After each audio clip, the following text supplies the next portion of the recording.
So right now, what we're doing is we're going to talk about a water system that could be used for BeamNG. Even though this is in Blender, I wanted to see if I could show you guys what I'm talking about. So now that we got that set up, now we're going to add a cylinder to represent a wheel. It doesn't need to be more complex than this.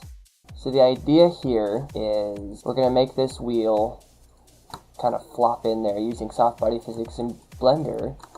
And the reason why we're doing that is because I want to demonstrate how a simple water system could be implemented into BeamNG. Possibly. It's potentially possible that it may not work. Well, that's pretty much what happens there. If we were to take this cylinder and then turn it into triangles like this is pretty much what BeamNG's wheels look like. Not exactly, but it's pretty close. Yeah, that's pretty close, I think. Okay, so now that looks more like a wheel with a tire on it. Maybe. Probably even change the materials if I wanted to. Ooh, that looks freaky. It breathes. Okay, stop it. So for a game like BeamNG, this many polygons will be easy for it to render and run. Should be easy enough to render and run. I'm just going to lower it down just one, just to show that it doesn't need to be ultra high res. Alright.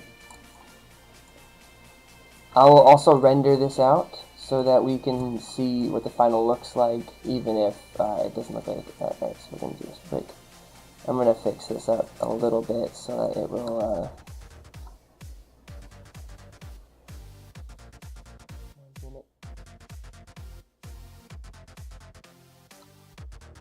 Okay.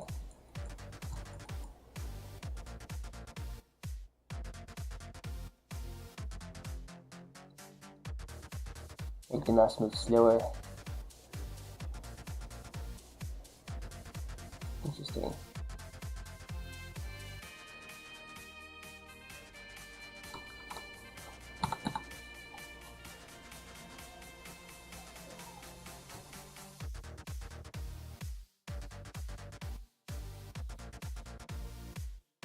I guess a touch of clipping isn't going to be too bad. Alright, because we're not going to have the water collide with the surrounding box. It just needs to collide with the wheel. So we're going to do this. We're going to do dynamic paint, and we're going to do, I don't know, 2 substeps should be fine. And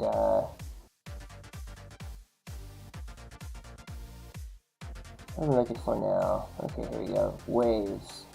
Here we go. And then this guy is going to also be dynamic paint, but he's going to be a brush. And that should be all we need to do, really, I think. So now,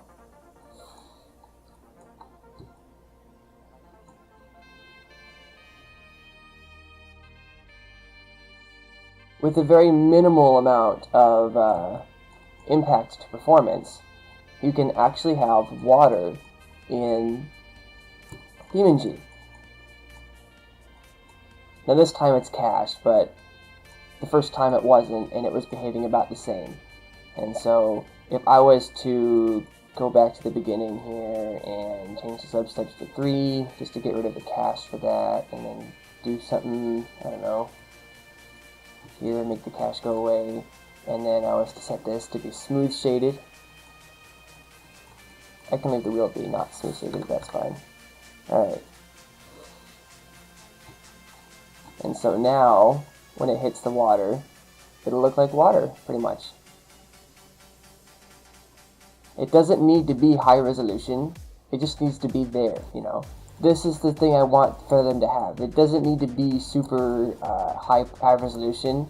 I mean, technically I could go like this and make the water really high res, and then it will slow everything down a bit more, but it won't do a lot to slow it down.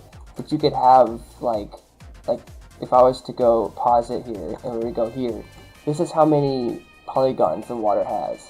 And then if I was to show you with the subsurface, the subdivider, it's got this many polygons.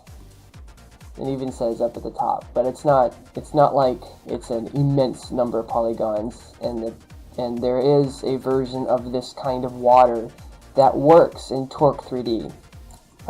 It's not this exact version, but it's very, very similar.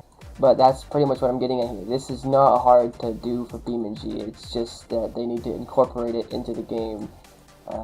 I feel like it would add a lot of substance, because then you can have boats and other craft as opposed to just aircraft and vehicles that are driving on the ground. BeamNG is a great game, and I feel like it should have more stuff. Enjoy the final render of the simulation.